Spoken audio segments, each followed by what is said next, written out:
लेकर के उनको भेज रहे हैं, चाहे उन्होंने अभी मंडी में बेचा है या नहीं भेजा है, एडवांस में उनको जाएगा और वो मंडी में बेच सकते हैं, किसी प्राइवेट एजेंसी को भी बेच सकते हैं, वो सरकारी पीएसयू हैफेड को भी बेच सकते हैं। लेकिन अभी एक इंटरिम रिलीफ उनको 1000 रुपया ये दिया जा रहा है। इसका मैं और बटन दबा करके इसका लॉन्च किया है, शुभारंभ किया है।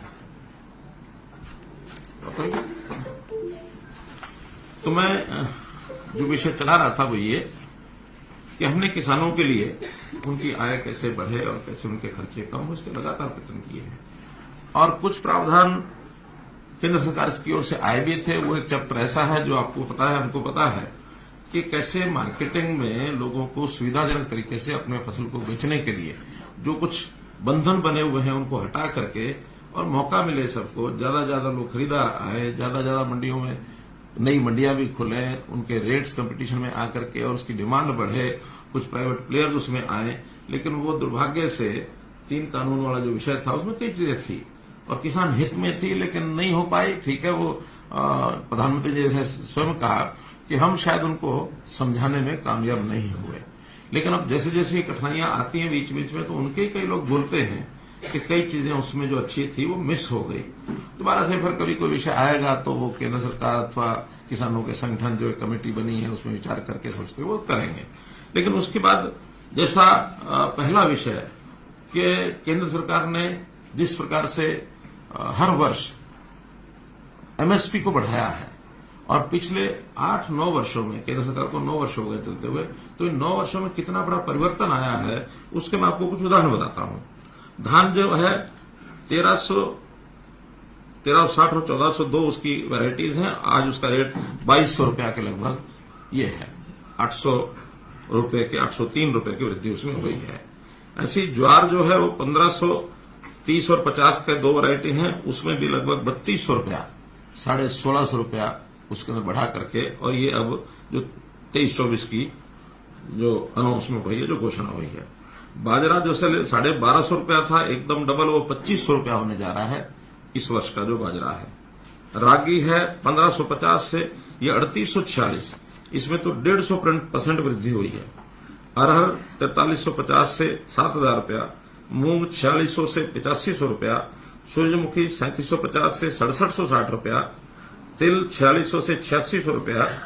ऐसे ही कपास भी लगभग 2900 रुपये की वृद्धि इसमें भी हुई है, जो 2 वैरायटी है 3750 और 4050। मेरे कहना कि हर एक चीज में इस प्रकार की वृद्धि पहले कभी नहीं हुई जितनी वृद्धि अब की जा रही है।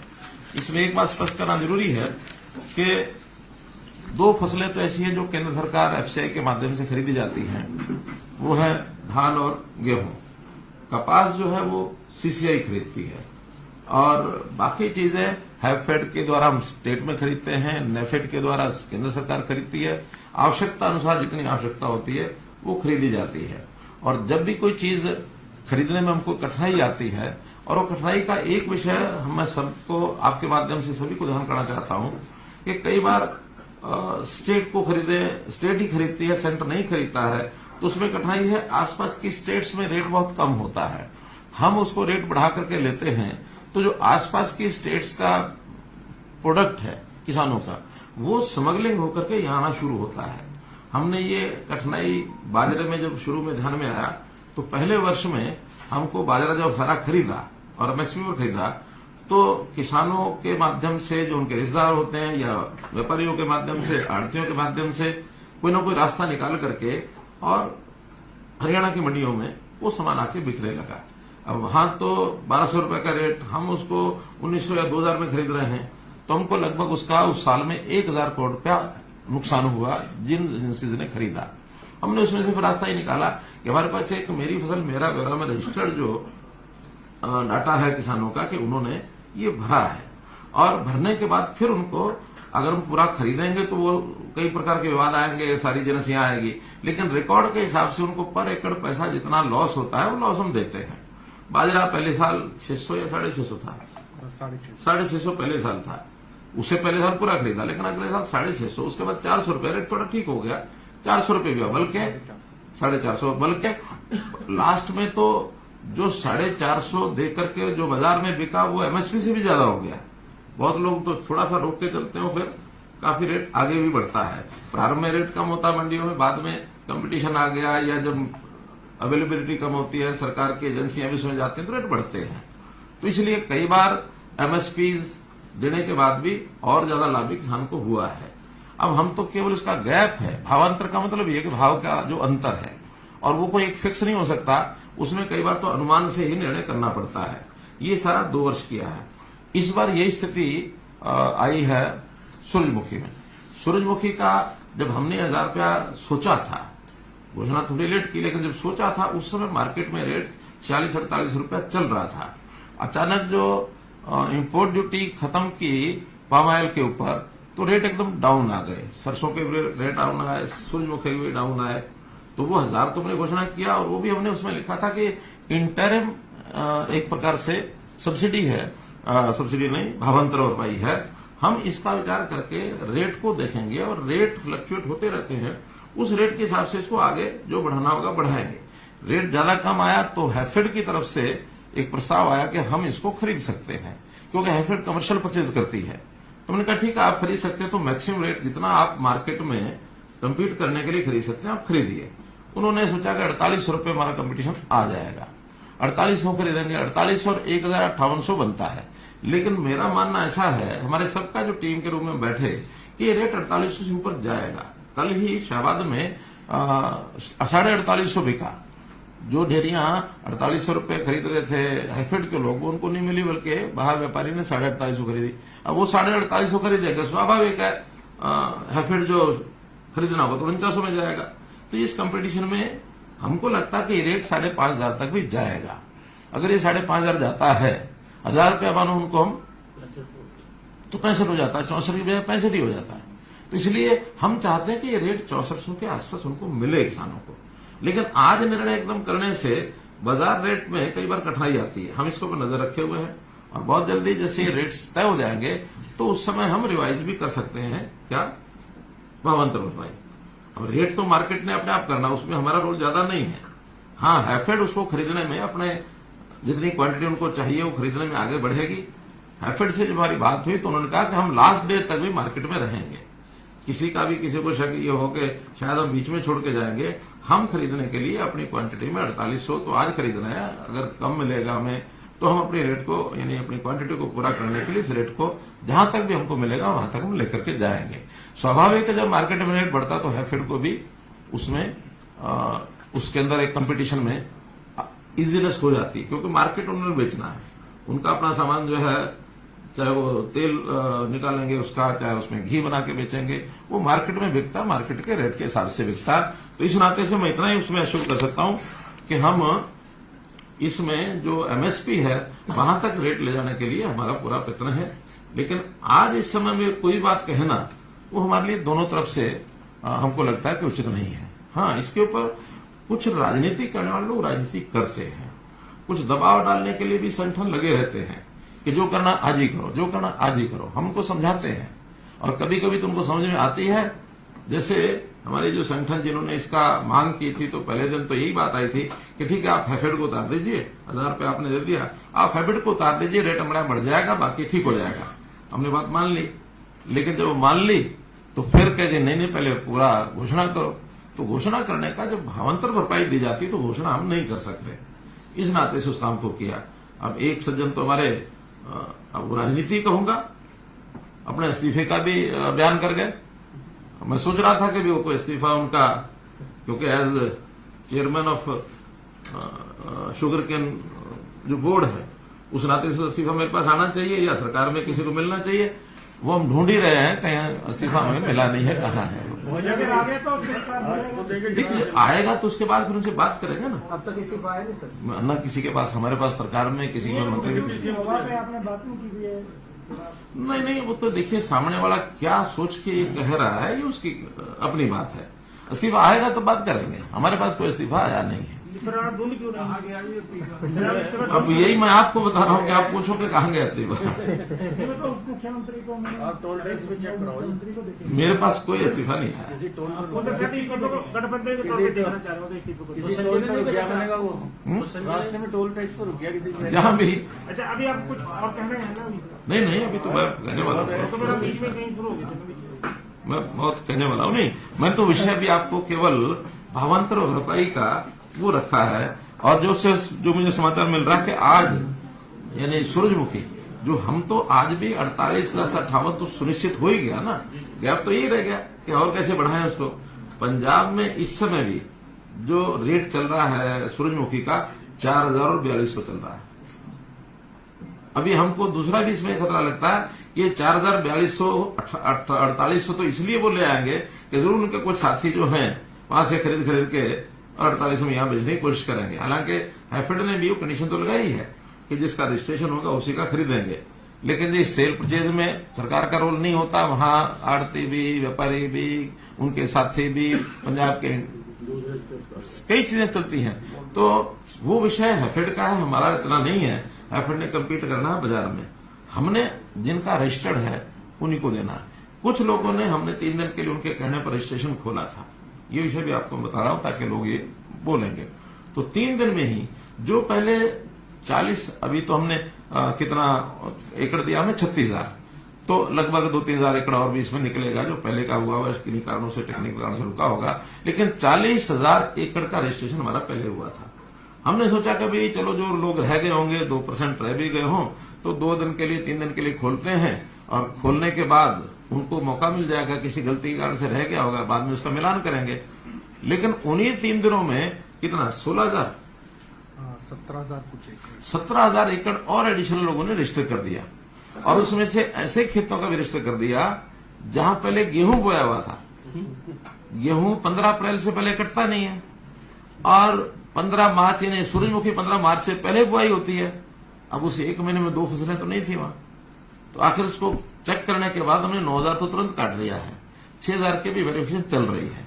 तो उस वेरिफिकेशन में एक्चुअल में अगर वो खेत 15 मार्च से पहले खाली था, क्योंकि आज तो कट चुका, सूरजमुखी भी कट चुकी, तब तो मानेंगे सूरजमुखी हो सकती है। लेकिन अगर 15 मार्च को वहां गेहूं है तो सूरजमुखी उन्होंने गलत डाली है। तो कुल मिलाकर के ये सारे झंझटबाजियां चलती रहती हैं। इसमें किसानों को समझाते भी हैं। किसान हमारे अपने लोग हैं। किसानों का अहित कोई भी ना कोई प्रदेश कर सकता ना केंद्र कर सकता। किसानों के प्रति हमारी सबकी सद्भावना भी है। मैं स्वयं भी किसान हूं। लेकिन किसानों को एक बात जरूर कहना चाहेंगे, ऐसे किसी के चंगुल में ना फंसे जो उनको बरगलाए, लालच देकर के उनको कहना कि उल्टा सीधा रास्ता कुछ भी दबाओ कि हाईवे रोक देंगे। अब ये हाईवे रोकना कोई लोकतंत्र के प्रोटेस्ट का हिस्सा नहीं है। अल्टीमेटली कोई व्यक्ति कोर्ट में गया, कोर्ट ने ऑर्डर ले लिया। पिछली बार भी यही हुआ था कि कोर्ट से ऑर्डर लेकर के और खुलना पड़ा था हमको। इस बार भी कोर्ट का ऑर्डर लेकर के शाम को पुलिस ने खुलवाया। ये लोकतंत्र में किसी की भी हम फ्रीडम को अवरुद्ध नहीं कर सकते हैं। जनता का आना जाना है। आप शांतिपूर्वक तरीके से कहीं को परेशान करते हो, कभी कुछ कहते नहीं है। तो मेरा कहना है कि किसानों के लिए हमने कितना किया। प्रधानमंत्री जी ने इन्हें सीधी एक ऐसी घोषणा कर दी कि हर साल मैं किसान को 6,000 रुपया दूंगा, 4 महीने बाद 2,000। प्रधानमंत्री किसान सम्मान निधि। अब कोई मांग तो नहीं थी इसकी, लेकिन नहीं, किसान को थोड़ा बुआई के समय उसके खेत के लिए, छोटे किसान खासकर को 6,000 रुपया काम आएगा, अपनी फसल को उगाएगा। लोन देते हैं वो अलग, फसली लोन जाता है फसल बुआई के लिए, और उसमें भी 7% का जो इंटरेस्ट होता है 3% केंद्र सरकार देती है, 4% स्टेट गवर्नमेंट देती है, भी करती है। 7% इंटरेस्ट, 0% इंटरेस्ट पर वो लोन मिलता है। हर तरह की सुविधा किसान को ऐसी दी जाती है। खराबा होने के बाद पहले तो केवल सरकारें देती थी। सरकार के रेट 3,000, 4,000, 6,000 रुपया उस समय यही होता था पर एकड़। हमने आने के बाद उसको 15,000 रुपया किया। और साथ में प्रधानमंत्री फसल बीमा योजना में भी बहुत बड़ा एक प्रोग्राम जो है वो देश में चला कि आप थोड़ा सा प्रीमियम बना दीजिए उस कंपनी को यानी उसका परसेंटेज के हिसाब से शायद कितने परसेंट हम कितना देते हैं, 80%, 10 या 20% किसान को देना होता है, 80% केंद्र सरकार और हरियाणा सरकार देती है। प्रीमियम का भी बहुत कम नॉमिनल प्रीमियम 500 रुपया एकड़ समथिंग है। तो ये पैसा किसान दे दे तो इंश्योरेंस हो जाता है, और इंश्योरेंस में रेट भी उसके ज्यादा है, उसकी कवरेज जो है लॉस की उसमें ज्यादा है। तो इस नाते से वो भी बहुत बड़ा किसानों को राहत मिलती है। मुआवजा हमने जो खराबे का है, यानी आप ये मान के चलें कि पिछली सरकार ने 10 साल में 1158 करोड़ रुपया मुआवजा दिया था, और हम इन 8.5 साल में 9,790 करोड़ रुपया, यानी 8 टाइम्स। उन्होंने 10 साल में 1158 दिया, हमने 9 साल में 9,760 दिया। हमने तो आते ही पहले साल 2015 में हमारा 1200 करोड़ हो गया था, उनका 10 साल का हमारा पहला मुआवजा, क्योंकि उस समय 2-2 रुपए 4-4 रुपए के चेक जाते थे। हमने तो वो भी तय किया कि अगर 1 एकड़ में मान लो अगर 50 भी हिस्सेदार हैं तो उन सबको न्यूनतम 500 रुपए जरूर मिलेगा, 2 रुपए 4 रुपए के चेक नहीं मिलेंगे, चाहे 25,000 जाए 50,000 जाए, कोई दिक्कत नहीं, थोड़ी होते हैं वो, लेकिन न्यूनतम 5,500 का चेक ये हरेक को जरूर मिलेगा। या तो दो नहीं दो तो इतना तो दो, अगले को पता तो लगे मिला। 500 रुपया न्यूनतम है, और ये भी हमने आकर के इसको शुरू किया। फिर जैसा हम देखते हैं फसल अवशेष, इस कार्यक्रम को मैंने शुरू किया। 1,000 रुपए एकड़ उसकी फसल का वो अवशेष केवल उठा करके कहीं भी बांध ले, गांठ बांधे, उसका उपयोग करे, किसी को बेच दे, हम उसके इकट्ठा करने का भी 1,000 रुपया एकड़ देते हैं। उसके डिस्पोज जलाए नहीं, जलाएगा तो फिर नहीं, लेकिन उसको उपयोग करेगा तो 1,000 रुपए एकड़ उसकी सब्सिडी वो हम देंगे। हमने जो किसानों के लेन देन का स्टाम्प ड्यूटी 2,000 रुपए से ये 100 रुपया किया। मुख्यमंत्री किसान खेतीहर मजदूर जीवन सुरक्षा बीमा योजना में जैसे कि डेथ हो जाती है, 5 लाख रुपया था, उसको हमने 10 लाख रुपए किया कि भी ये भी उनको लाभ मिले। इसी प्रकार जो धान और कपास की जो मार्केट फीस 2% होती थी, उसको हमने 0.5% किया। हालांकि इसका किसान को इतना लाभ नहीं जितना व्यापारी को लाभ होता है, जो खरीदार होता है, क्योंकि खरीदार को देना होता है। फिर भी किसान को इनडायरेक्टली उसका एक लाभ तो होता है ना कि हाँ, खरीदार जो है आसानी से खरीदता है, उसको 1.5% कम होता है तो इसका रेट बढ़ाएगा। तो रेट तो अल्टीमेटली मार्केट रेट का, जो कहीं भी कोई खर्चा कम होता तो अल्टीमेटली जो सेलर होता है उसका रेट बढ़ता है, तो उसका भी किसान को लाभ होता है। ऐसे ही हमने बहुत सी ऐसी योजनाएं, सोलर पंप का मामला है, फिर भावांतर भरपाई मैंने आपको बता ही दिया है। एमएसपी भी जहां कहीं हमको इसमें खतरा नहीं होता कि पड़ोस के प्रदेशों से कुछ स्मगलिंग होती है, उसके एमएसपी पर हम खरीद करते भी हैं, ऐसा नहीं कि नहीं। जैसे हमने पिछले दिनों के अंदर जो 15-16 फसलें जो की हैं, उसमें मूंगफली भी हमने की, मूंग हमने किया है, बाजरा तो अब 2 साल से नहीं कर रहे हैं, तिल हम कर रहे हैं, कपास भी सीसीआई के माध्यम से जा रही है, वो सारी जाती है। सूरजमुखी का पहली बार हमने ये भावांतर किया, वरना ये भी पहले, और कभी सूरजमुखी बिकती नहीं, सरकार नहीं खरीदती थी, पिछले 5 साल से खरीदी जा रही है। विधान में है कि एक साल आवाज उठी थी, मैं स्वयं शाहबाद मंडी में गया था, और मंडी में जाकर देखा कि सूरजमुखी जो है वो बरसात भी आई थी उस दिन, तो बिखरी पड़ी है और वहां खरीदार कोई नहीं है। हमने कहा उस साल 25% खरीदी थी, अगले साल 50% खरीदी, तीसरे साल 100% खरीदी। लेकिन इस बार जब झगड़ा हुआ कि इसका जो पंजाब से स्मगलिंग बहुत हो सकता है, तो हम किसान को उतना ही पैसा देने के लिए तैयार है, लेकिन खरीद की बजाय हम उसका भावांतर भराई का ये हमारी योजना हमने बनाई है। इसका मुख्य कारण तो स्मगलिंग है कि हमने उसको एमएसपी भी नहीं खरीदा, मोटे रूप से, क्योंकि हमें लॉस ज्यादा होता है। वो बाजरे के संबंध में हम जैसे राजस्थान से स्मगलिंग हुई, उसका एक हमको जो अनुभव है वो ये है, और आज भी हम तो जो हमारे पास रजिस्टर्ड है उसको देंगे। ऐसे ही हमने पानी किसान को पूरा मिले, तेल तक हमने पानी पहुंचाया। पानी के जो जो प्रबंध किए हैं, कल भी मेरी बातचीत में आप लोगों ने सुना होगा, मैंने सारा विषय पानी का रखा। तो चलो खैर,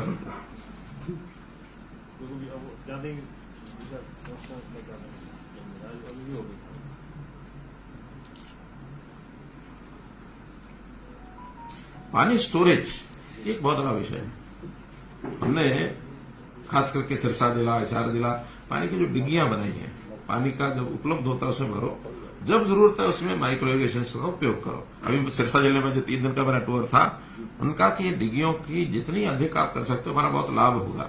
बल्कि लोगों ने तो यहां तक भी कहा कि इस डिग्गी के लिए तो आप थोड़ा सा भी सब्सिडी दे दो, ज्यादा न भी दो, लेकिन इसका एक बार हमें खोदने दो, क्यों परमिशन लेनी पड़ती है, पानी हमको देना है, तो पानी सैंक्शन कर दो इसका, और डिग्गियों का थोड़ा सा भी सब्सिडी देंगे, बाकी हम लगाएंगे। इसका प्रोग्राम जो है इसको आप चलाइए। क्या किया फिर आपने? तो हमने डिगियां खुद उसकी खुदाई है। 4000 ऑन फार्म वाटर टैंक ये बने हैं और एक ही साल में बने हैं, जिसका 20,000 एकड़ के अंदर उनको सिंचाई का ये लाभ हो रहा है। इसको और आगे बढ़ाएंगे कि अगर पानी जब बरसात का आता है तो उसको कैसे इकट्ठा कर सके, या बरसात के सीजन में नहरों में पानी पर्याप्त होता है हमारे पास, तो उसको हम डिग्गियां भरते हैं। साल में 2 बार भी डिग्गी भरेंगे तो अपना खेत में सिंचाई कर लेंगे। ऐसे ही 4000 तालाब हमारे ऐसे हैं जो साउथ हरियाणा में है। उन साउथ हरियाणा के तालाबों को भरना, जैसे मैंने कल बताया कि मसानी डैम है उसको भी भरते हैं। तो ऐसे पानी को स्टोरेज और पानी की रिचार्जिंग, इसमें जितना भी पैसा खर्च हो रहा है उसको हम करते हैं। बागवानी के लिए भी भावांतर भरपाई में भी हमने इसको लिया है। 14 जो है बागवानी को बढ़ावा देने के लिए सेंटर ऑफ एक्सीलेंस इजराइल को भी हमने इसमें शामिल किया है। तो ऐसे बड़े बड़े प्रोजेक्ट विदेशी सहायता से भी वो भी हम करते हैं ताकि किसान को इसका लाभ हो। जैसे मशरूम केंद्र है, जैसे मधुमक्खी का है, रामनगर में मधुमक्खी का जो केंद्र है वो भी विदेश की एक टेक्निक है, उसके माध्यम से ले रहे हैं। एफपीओजी हमने बनाए हैं। वर्टिकल खेती इस पर हम चले हैं। हाइब्रिड सब्जी ये भी एक प्रयोग कोई चल रहा है। पशुपालन, अब पशुओं का बीमा ये भी हरियाणा ने ही शुरू कराया, तब जाकर के देश के कुछ और प्रांतों में शुरू हुआ है कि पशु भी आखिर किसान का एक धन होता है, उसका भी लॉस होता है तो उसको मिलना चाहिए। पशुधन सुरक्षा योजना के अंतर्गत 8,52,000 पशुओं का बीमा किया गया है।